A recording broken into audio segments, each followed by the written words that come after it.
Brazilian ফ্যানদের প্রিয় club Real মাদ্রিদে যোগ দেবে আর্জেন্টাইন তারকা এনজো ফার্নান্দেজ।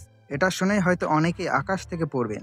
বর্তমানে বিশ্বের সেরা মিডফিল্ডারদের একজন Enzo Fernandez. Chelsea midfielder Enzo Fernandez Real Madrid যেতে আগ্রহ প্রকাশ করেছেন, এরকমটা দাবি করেছে কিছু স্প্যানিশ ও ইংলিশ গণমাধ্যম।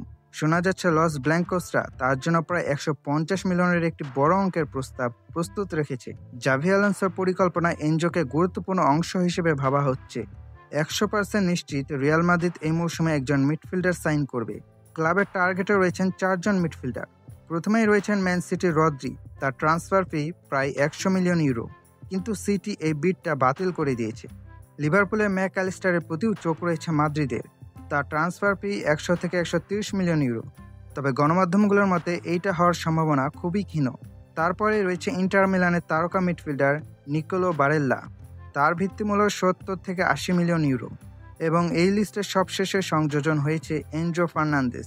তাকে কিনতে হলে রিয়াল মাদ্রিদকে গুনতে হবে প্রায় 135 থেকে 170 মিলিয়ন ইউরো।